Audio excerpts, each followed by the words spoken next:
आखिर पांडव कुंभकर्ण की खोपड़ी में कैसे डूब गए? आखिर लंका में पांडव किस लिए गए थे? वीडियो में आगे बढ़ने से पहले हमारे चैनल को सब्सक्राइब अवश्य कर लें और बेल आइकन जरूर दबाएं।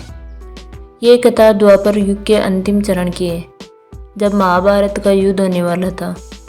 उस घड़ी में जब कौरव और पांडव अपने अपनी सेना को एकत्रित कर रहे थे। कौरव और पांडव दोनों पक्ष को सेना की आवश्यकता थी, इसीलिए दोनों पक्ष अपने सगे संबंधियों, जानकार या मित्र राज्यों को युद्ध का आमंत्रण भेज रहे थे। तब पांडव अपनी माता कुंती के पास आए और चिंतित हुए और कहने लगे, माता, हम युद्ध कैसे जीतेंगे? हमारे पास बेहद ही कम सेना है। दुर्योधन के पास 11 अक्षौहिणी सेना हो चुकी है, जबकि हमारे पास सिर्फ 7 अक्षौहिणी सेना है। अब आप ही हमारा मार्गदर्शन करें। कुंती पहले से ही जानती थी, उत्तर पूर्व और साथ ही पश्चिम दिशा से पहले ही कई सारे राजाओं का युद्ध का निमंत्रण भेज चुका है। ऐसे में माता कुंती ने अपने 5 पुत्र को पांडवों को दक्षिण दिशा की ओर जाने के लिए कहा, जहाँ मौजूद थी लंका। 5 पांडव माता कुंती से आज्ञा लेकर युद्ध का निमंत्रण देने के लिए लंका चले गए। रास्ते में वह रामेश्वरम पहुँचे। उन्होंने भगवान शिव के दर्शन किए। बाद में वह लंका के लिए आगे बढ़े, लेकिन राम सेतु टूटा हुआ था, इसलिए लंका जाने के लिए उस क्षेत्र के लोग सेतु की मरम्मत किया करते थे और आर्यावर्त से लंका में व्यापार किया करते थे। उसी से माध्यम से पांडव लंका पहुँचे और लंका के द्वारपालों से कहा कि उन्हें राजमाता मंदोदरी से मिलना है। जब द्वारपालों को पता चला कि यह आर्यावर्त के चक्रवर्ती सम्राट युधिष्ठिर है, तो वह फौरन ही राजमाता मंदोदरी के पास पहुँचे और उन्हें संदेश बताया। जब राजमाता मंदोदरी ने स्वयं उन्हें राजमहल में लाने के लिए कहा, तब राजमाता मंदोदरी की आज्ञा से द्वारपाल उन पांडवों को अंदर ले आए। महल में पहुंचते ही पांडवों ने मंदोदरी को प्रणाम किया और कहा कि राजमाता, आर्यावर्त में अधर्म फैल चुका है, जिस वजह से हमें अपनी सेना सगे संबंधियों के साथ एक विशाल युद्ध में कूदना पड़ रहा है, जो धर्म और अधर्म की डोर समेटे हुआ है। हम अपनी माता कुंती के आदेश पर यहाँ आए हैं। हम आपसे चाहते हैं कि आप अपनी सेना के साथ हमारा सहयोग करें, महाभारत के युद्ध में हमारा साथ दे। तब मंदोदरी ने कहा कि लंका के महाशक्तिशाली राजा लंकेश्वर पहले ही स्वर्ग सिधार चुके हैं। स्वर्ग और इंद्र को जीतने वाला मेरा पुत्र मेघनाथ भी पहले से वीर गति को प्राप्त हो चुका है। मेरे देवर विभीषण पूरी तरह से भगवान को खुद को समर्पित कर चुके हैं और इस वजह से वह युद्ध नहीं कर सकते, इसलिए मैं आपको कोई मदद नहीं कर पाऊंगी, लेकिन मैं लंका के कुछ सैनिक आपके लिए अवश्य भेज दूंगी।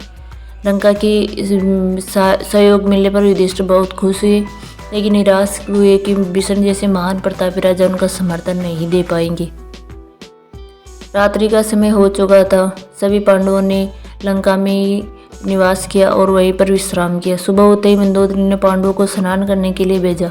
ये भी आश्वासन दिया कि जब तक आप स्नान करके वापस आएंगे, तब तक आपके भोजन का प्रबंध हो चुका होगा। सभी पांडव स्नान करने के लिए लंका से बाहर आए और वो स्नान करने के लिए सरोवर की खोज करने लगे। उन्हें एक सरोवर की तरह एक ही स्थान दिखा। सरोवर नहीं था, बल्कि वो थी कुंभकर्ण की खोपड़ी। कुंभकर्ण जिसका विशाल शरीर जो कोई भी नहीं उठा सकता था। जब भगवान श्री राम और कुंभकर्ण के बीच युद्ध हुआ, तो भगवान श्री राम के द्वारा कुंभकर्ण का मस्तक एक बट से काटकर जमीन पर गिर पड़ा था। वो इतना विशाल था कि उसे उठाने के लिए किसी के पास भी सामर्थ्य नहीं था। उसकी खोपड़ी खोखली हो गई थी, लेकिन एक युग बीत चुका था और उसमें बहुत सारा पानी भर गया था। पांडवों को लगा कि वह एक सरोवर है। तब युधिष्ठिर ने बाकी सभी पांडवों से कहा कि वह इसी सरोवर में स्नान करेंगे। सभी पांडव यह समझ नहीं पाए कि सरोवर नहीं, बल्कि कुंभकर्ण की खोपड़ी है। दरअसल जब सतयुग का अंतिम चरण चल रहा था, तब रावण, कुंभकर्ण और विभीषण का जन्म हुआ था, और जब द्वापर युग का अंतिम चरण चल रहा था, तब पांडवों और भगवान श्री कृष्ण का जन्म हुआ। इस तरह से दोनों में एक युग का अंतर हो गया। दरअसल सतयुग में एक आदमी की लंबाई अपने हाथ से 22 हाथ लंबी होती थी। वही त्रेता युग में एक आदमी की लंबाई 14 हाथ से ज़्यादा होती थी। द्वापर युग में अपने हाथ से 7 हाथ की लंबाई होती थी। वही कलयुग में आज के समय में एक आदमी की लंबाई उसके हाथ से आधे 3 हाथ ज़्यादा होती है। इसलिए पांडवों और कुंभकर्ण की उम्र के बीच एक युग का फैसला था। इस हिसाब से आप अंतर का अनुमान तो लगा ही सकते हैं। उस समय कुंभकर्ण का शरीर इतना विशालकाय था कि वो एक समझ नहीं सके कि ये खोपड़ी है या सरोवर। खोपड़ी की गहराई का मैप 5 पांडव नहीं लगा सके। धर्मराज युधिष्ठिर बिना कुछ सोचे अपने 5 भाइयों के साथ उस सरोवर में उतर गए और उस खोपड़ी में उतरते हुए सब डूबने लगे। तभी वह एक ग्वाला आया, गाय चरा रहा था। उसने देखा कि वो सब डूब रहे हैं तो वह भागता हुआ माता मंदोदरी के पास गया। कहने लगा कि माता, आपके जो अतिथि आए वो सब कुंभकर्ण की खोपड़ी में डूबने वाले हैं। ये सुनते ही मंदोदरी चिंता में पड़ गई और 5 पांडवों को डूबने से बचाने के लिए उनके पास चली गई।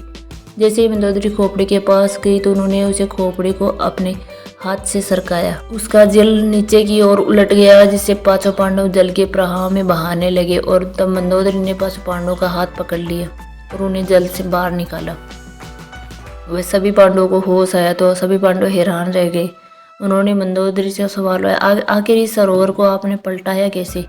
तब मंदोदरी ने बताया कि यह सरोवर नहीं बल्कि ये मेरे देवर कुंभकर्ण की खोपड़ी है। मंदोदरी ने उसे हंसते हुए उनका मजाक भी बनाया कि तुम आज के युग के बालक हो, तुम क्या युद्ध करोगे? तुम तो मेरे पति के अंगुली के बराबर भी नहीं हो। मेरे देव कुंभकर्ण की 5 अंगुलियां तुम 5 के बराबर थी। ऐसी बात सुनकर 5 पांडव हैरान रह गए। भीम उसके बारे में सुनते ही पूरी दुनिया थर-थर कांपने लगती थी। अर्जुन धनुर्धारी, जिसकी धनुष की टंकार से सुनकर ही लोग भयभीत हो जाते थे। उस कुंभकर्ण की खोपड़ी में वो 5 पांडव डूबने वाले थे। यह सब सुनते ही जैसे 5 पांडवों के होश ठिकाने आ गए थे। मंदोदरी ने अपने परिवार की कथा भी सुनाई, किस तरह उसके पति लंकेश्वर ने उसे पूरी दुनिया थर-थर कांपने लगती थी। अगर आज वह जीवित होते तो वह धर्म की राह पर चलते तो वह सचमुच एक महान योद्धा बनते, लेकिन उन्होंने धर्म का साथ नहीं दिया। भगवान श्री राम के हाथों वह मारे गए। उन्होंने धर्म के साथ युद्ध लड़ा, इसीलिए वह वीर गति को प्राप्त हुए। मंदोदरी ने कहा कि तुम सब धर्म का साथ दोगे तो तुम्हारी जीत निश्चित ही होगी। तुम्हारी छोटी हो या बड़ी, इससे कोई फर्क नहीं पड़ता।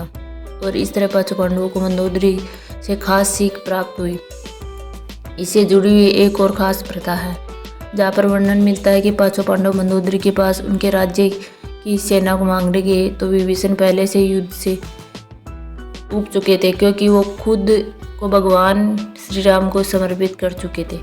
इसलिए 5 पांडवों ने मंदोदरी से उसकी सेना मांगी। लेकिन जब मंदोदरी ने उन्हें अपने परिवार का वर्णन बताया तो ऐसे में भीम का घमंड जाग गया और भीम ने अपने बल के बारे में मंदोदरी की कई सारी बातें बताई।